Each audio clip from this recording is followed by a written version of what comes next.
Hi everyone, it's Margaret Manning here with 60 and Me. Hope you're doing great today, wherever you are. Thanks a lot for being here today.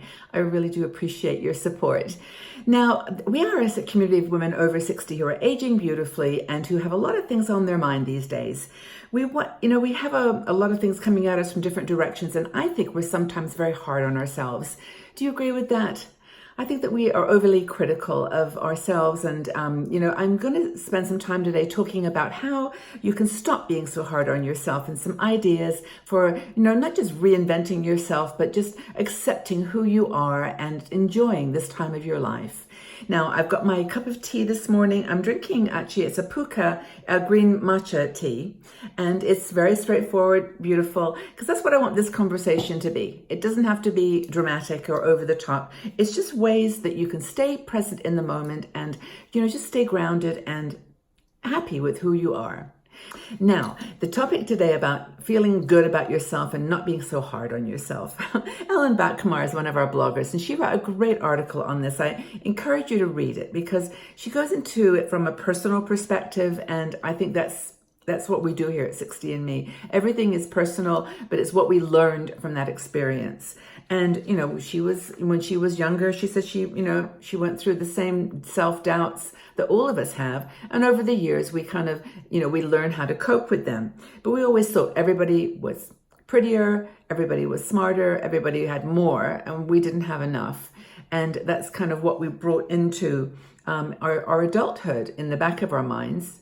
We may have learned techniques and ways to kind of, present ourselves in a more positive and self-confident way. But there's this part of you, that even when you say something you think is right, you think, oh, did I say it the right way? Or did I hurt someone's feelings? Or could I have done it differently?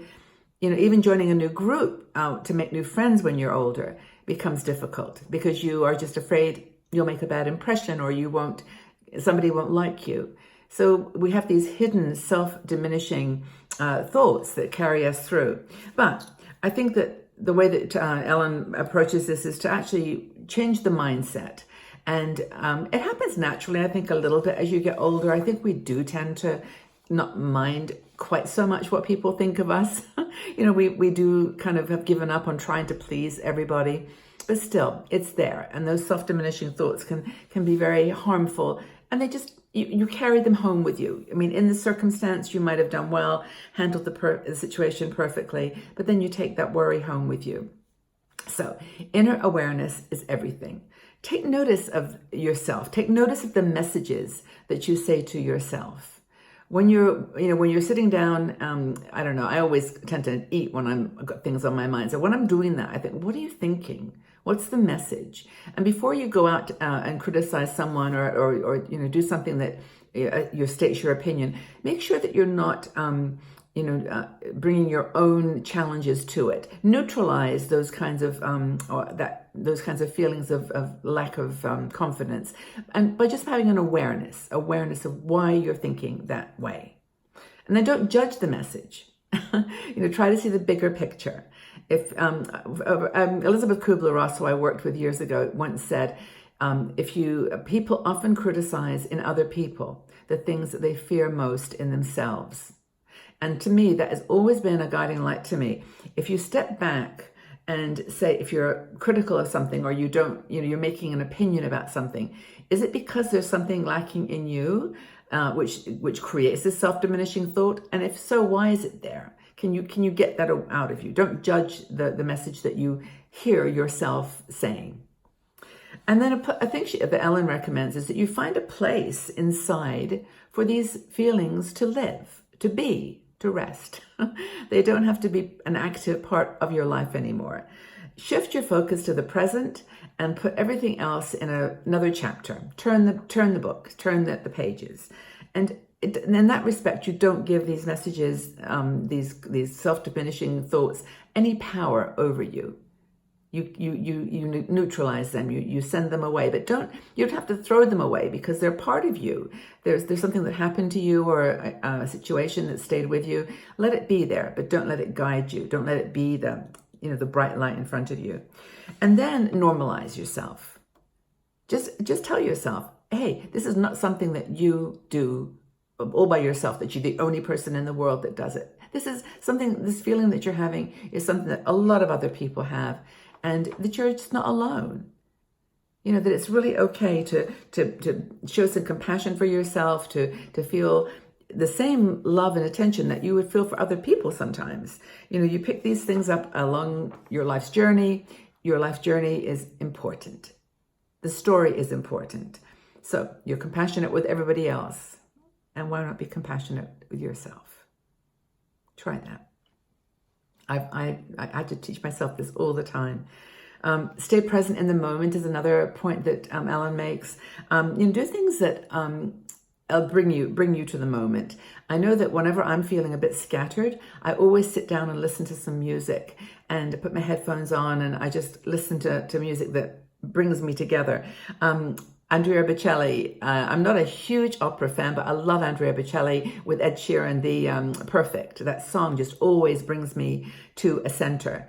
But there's other beautiful songs that he's done, both of them have done, that actually touch me. So music is one thing. Another thing I do, this is going to sound silly, but I actually eat chocolate.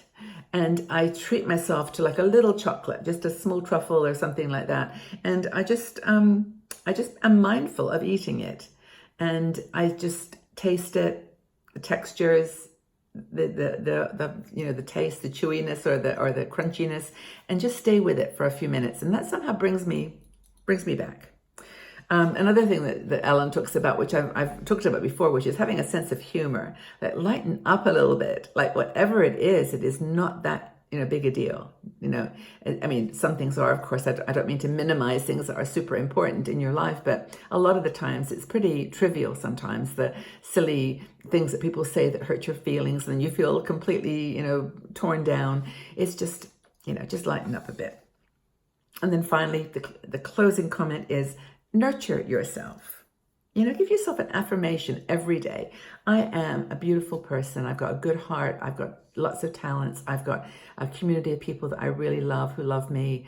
I'm taking care of myself and eating well. All these affirmative statements. And, I have a wonderful family who I love dearly, and they love me and they respect me. We have a great relationship with my children or not. I mean, whatever you say, make it affirmative.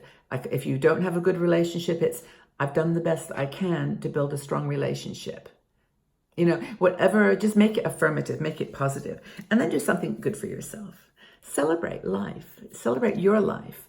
This is the time of your world when you can actually go out there and do something good for you. And that's the last thing that Ellen mentions as a way of handling self-defeating, self-diminishing thoughts, making yourself smaller by the way you think. Do you think you're a little hard on yourself sometimes?